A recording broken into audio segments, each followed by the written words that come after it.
Hello and welcome to the Blokinetic K-9s live on Friday. And I'm hoping to really get you excited as I am. You may have seen on the various Facebook posts, I'm working on a workshop that we are going live with on Tuesday next week. And I'm really excited. I've got some awesome people attending. Even I'm like, oh my word, wow, I'm so honored. So let's get to today's live. And what I'm going to do today is I'm giving you a sneak peek of what I am working on for Tuesday. I'm hoping that you'll be as excited for attending the workshop, those that have signed up, about what we are doing. And those that haven't signed up, take a look. So just a small bit of housekeeping quickly. Angela Hearn, the Blokinetic K-9, owner and founder of Hi. I've posted this video on a few pages out there. So if you see it anywhere else, please pop over to the Blokinetic K-9. That is my Facebook page. Like the page and please comment over there if you have any questions. I may miss you if you comment anywhere else, although I will look for you. But I'd love to answer any questions that you may have. So pop over to our page, like it, and give me some comments and some likes if you think that your friends will benefit from this. So my title, you need to train your eye. It's a question, and the answer is sure you do. Why do you need to train your eye? Well, let's have a look. When you are looking at your dog and when you see your dog, what do you see? Why are you watching your dog? Everything that you see with your dog is information and it's feedback. But I know a lot of people, when they are training their dog, what they are looking for is what is their progress in their training. Kevin, hi, from Australia. Oh, thank you for popping in. So when you are training your dog, what are you looking for? People are looking for many times to see how is their progress in their training. What is the dog looking like in heel? Is the dog focusing? Is the dog giving the picture that is being required for points? Am I doing this right? Have I, my training partner, is he watching my body? Is my body language giving off secondary commands by accident?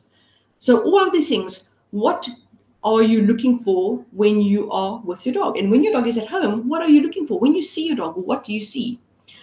I'll be a little bit honest. When I look at my dog and I see him, I go, oh man, oh man. So I love them to death. There's first the oh man, and then I watch him as they move, etc. So, but what are you seeing? When you look at your dog, there's so much more that you can see instead of just the training, just the picture that the dog is giving you. You can read so much information because your dog is talking to you all the time, not only through vocalization, barking, etc., but just in how he's moving. You can tell so much about his body, and not just for your competition or your sport. You can tell so much more about his body, and that's what our workshop is about. I want to show you how you can see your dog and how you can read so much more information that your dog is providing to you. But why do we need to know this? Really, Angela, what for? If I can see my dog's training nicely, that's good enough for me, because that means my training is working.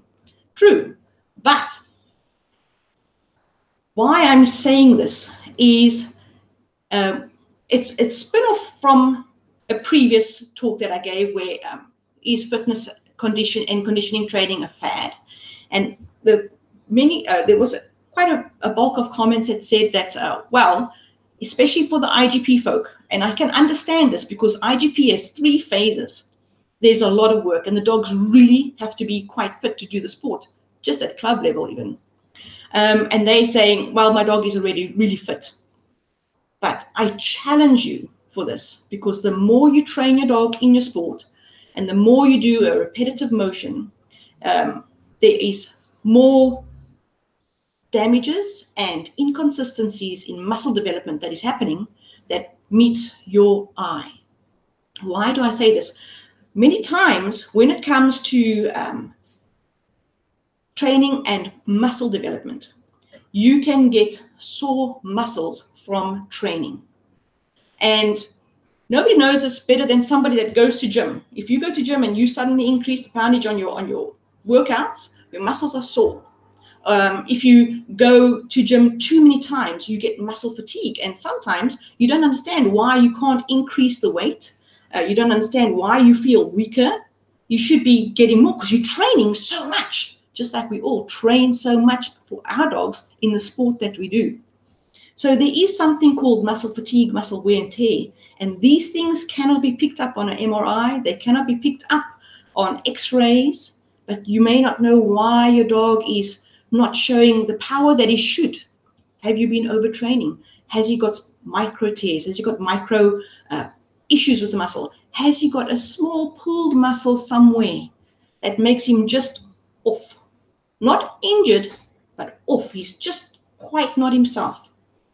But when a dog is not quite himself, he's giving you information all the time. It's not that he's lazy.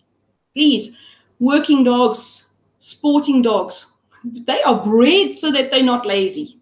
They are always ready to work. My retired dog, she can be in deep sleep. And if I ask her to, come on, we're going to go and fuss. Oh, my word, she's there. She's there. It's never, I won't say never. Let's just say it's 99% not that your dog is tired. But many people will put it down to that. And maybe we need to push the dog a little bit more. But we don't know what's happening with the body. And this is what I am working on. So I'm going to show you something here now. And I want you to tell me, what do you see? So let me just get this up quickly. This is my IGP dog. She was fit for IGP. We trained. We did all 3 phases. She competed at national level. She won her national level. And we were carrying on and we were training more. She's now retired. She hasn't got any injuries. But take a look at this. Let me just put this away. So this is my dog, Ornella, and I want you to tell me, what do you see? This is just a top view of her body. And her body shape is like this, not from injury, but purely from training, purely from heel work training in particular. She's an excellent obedience dog. Her heel work is super. So if I look at her, just my continued heel work training has developed inconsistencies in the muscle development of her body. And take a look at it. On the left hand, we start at the bottom. Left hand thigh muscle is bigger than the right hand thigh muscle. The left hand waist is a little bit longer and flatter than the right hand waist, which has got a bigger bulge on the side. The left hand part of the back muscles is longer along the ribs, and on the right hand side, it's shorter along the ribs. And then on the left hand front shoulder is bigger, the muscle is bigger and shorter, and on the right hand, it's flatter and longer. Can you tell me why this is happening? This is what we are going to be going through in the workshop. And this is what we're going to be explaining as to what happens when you train. What happens with your dog's body? Now your dog's body has got inconsistent muscle size, muscle construction on either side of their body. And we are asking them to heel nicely. We're asking them to jump a 1 meter jump. So they've got to launch with those 2 different size muscles on their back legs. And then they have to land with those 2 different size shoulder muscles. Pick up the dumbbell, turn and do the same thing and come and sit really nicely by you. And then this is what's happening. Oh, Kevin, it's much more than overcompensation. It's much more. If you look at it, it's when you heel your dog, it's the muscles that have to work in order for the dog to stay in that position. So if I ask you, just to stand up really straight, but I'm going to ask you now to stand at attention. So your whole body is slightly tense, right? And I'm going to ask you then in that same tenseness, so your shoulders back, because that's what we want from the dog. The dog must never heel like this. The dog must heel at attention. So when we ask it from drive, right? So when we're asking the dog to stand and walk with us at attention, they're walking and they're using all their muscles all the time, but now they're also walking, looking up. So if you just, wherever you are, stand where you are, stand at attention, keep all your muscles tight, keep your back muscles nice and tight, your leg muscles, and then just look up and to the right and feel your weight shift ever so slightly. But it's that ever so slight weight shift that your dog is doing on a continual basis every time you practice your heel work. So there's that little bit of weight shift and it goes diagonally across the spine. So not quite compensations, but a requirement to hold the form, if you can understand. So overcompensation, normally that happens if there's an injury, and so then an overcompensation is that the other side is working to hold it, to take the weight of the injury. Here it's no injury. So the look is similar, but the cause is not. So not quite overcompensation per se, but it looks the same. Linda, oh, hi, great photo. Oh, thank you very much. It's a great photo and not a great photo. So this is my dog.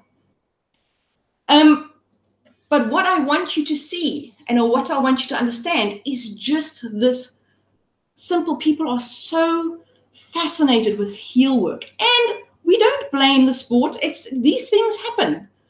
Just like if you are a hurdler, if you do the 400-meter hurdles or the 200-meter hurdles, your normal work is that you will, depending what is your stronger side, you will go over the hurdle with your left leg straight out, and your right leg will come over at an angle. Your knee will come up in your armpit, and you will jump that hurdle every single time. You're not changing sides.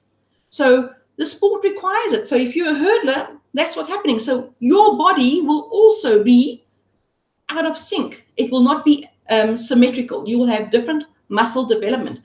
But for the same reason, that hurdler has to train and do gym to keep their body balanced so that they don't have injuries and they don't eventually have compensations and weaker muscles on one side because this leg is only going out straight and this leg is coming over at an angle every single time they race or practice. They do conditioning work to maintain the condition of their body in a natural, strong, balanced state. That's what your conditioning and fitness training is all about. My dog, IGP dog, never did that.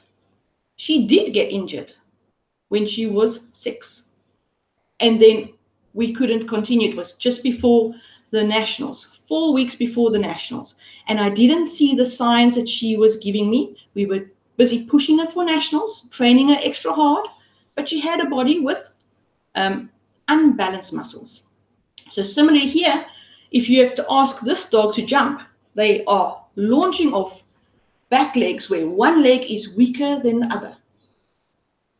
It just so happens the training has made it that way. But very few people will look at their dog's body like this and realize it.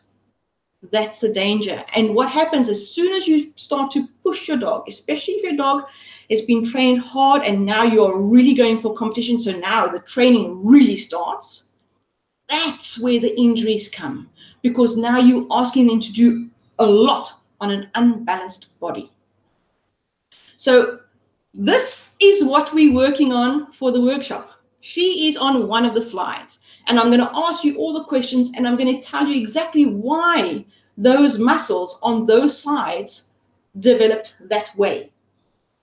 And when you know why, and you can understand what's going on, you can correct it.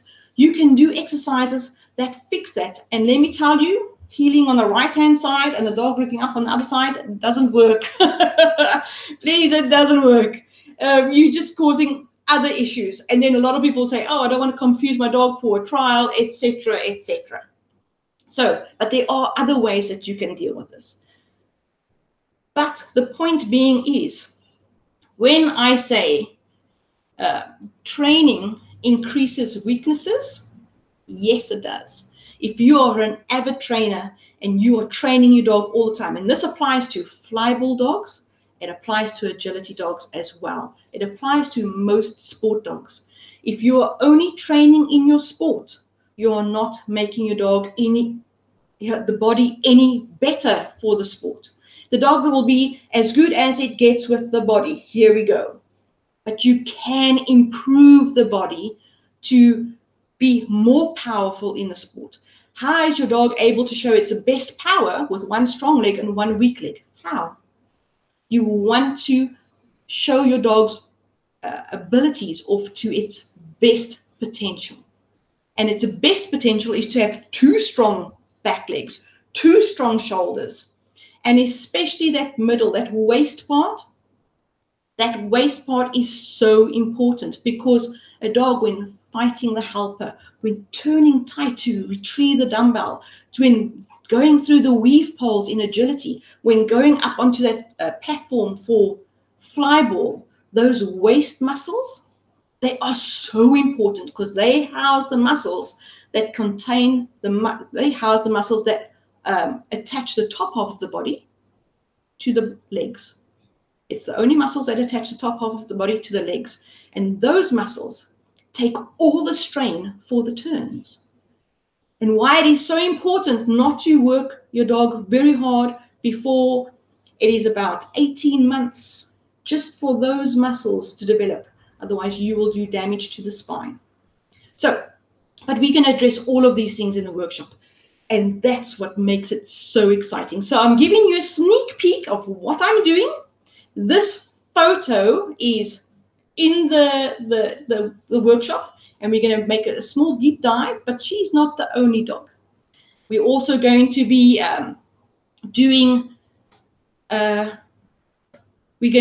at not only a top view of your dog, but when your dog is moving in a particular way, what to look for to see if there's any injury brewing, or if there's you know what happens when you're running and you slightly pull a muscle? It's not a problem, but it's slightly pulled.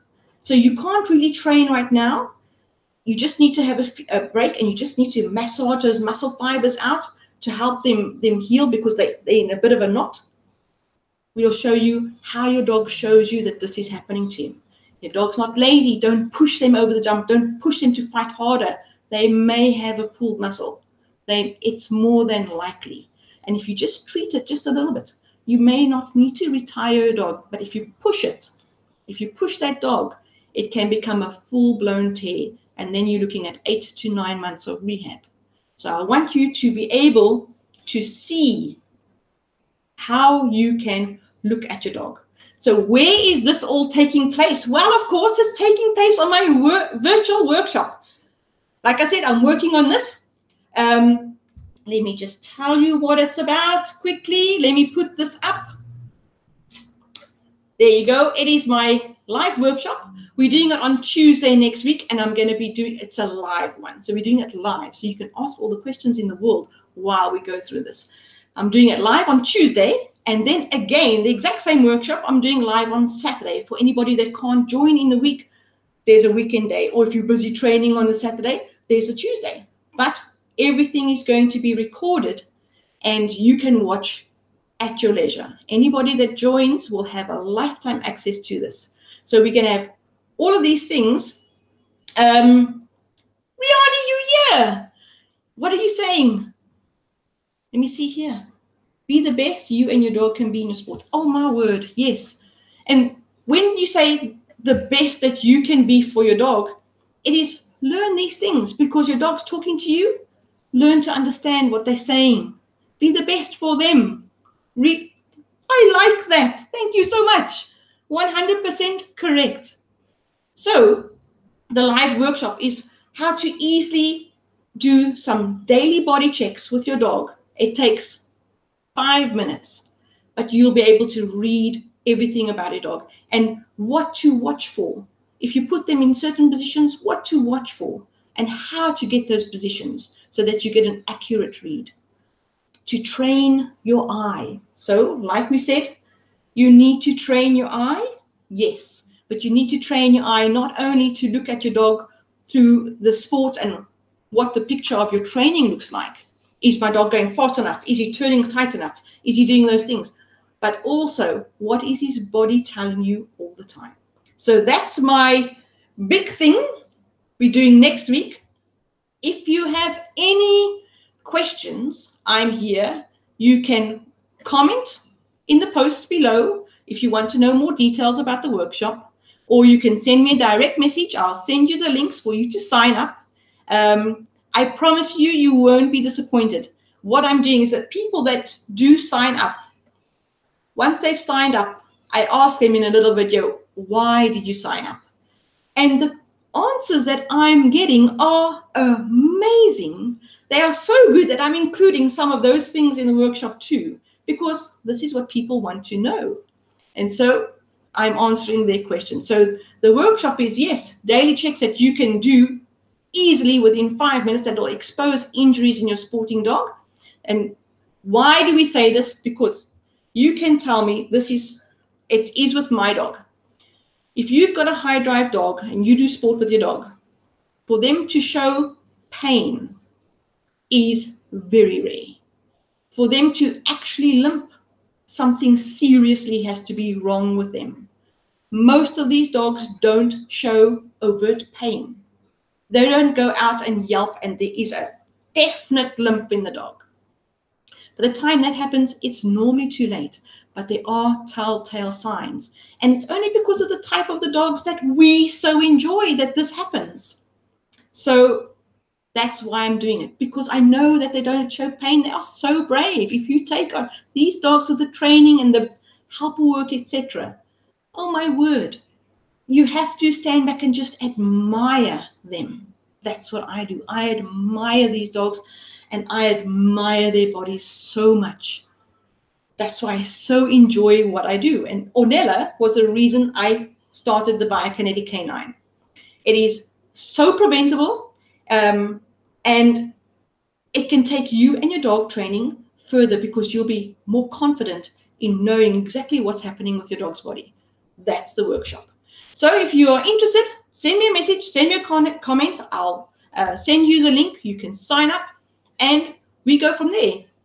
Book off about 2 hours for your Tuesday if you're joining, or joining Tuesday and Sunday or Saturday. So it'll about 2 hours, and we'll have this huge thing where you'll see more about Ornella and some other dogs, some other IGP dogs and some other working dogs as well. So Rihanna, you saying the workshop is going to be amazing? Yes, it is. It is going to be amazing. Knowledge is power. Oh my word. Knowledge is power, but the application of that knowledge is the cherry on top. Apply that knowledge. And for me, this workshop, the knowledge that you are going to gain is so easy to apply, and you become better and better with it all the time. All right, we've got loads of bonuses for the workshop. Go have a look, send me a message, send me a comment, and I hope you all enjoy the workshop that we are putting together. All right, so I'm going to tell everybody to have a really super weekend. I'm going to be off now. I'm going to go for supper. Okay, guys. If you are happy with anything and there's no questions, just remember you are most welcome to email me too. My email is fit@theblokinetic-k9.com. If you want to ask me some extra questions, etc., I'm happy to answer. That's why I'm here. All right. Let me just put up my details and I'm going to say adieu. And let me see. Yeah. Thanks, everybody. Have a good weekend. Cheers now. Bye.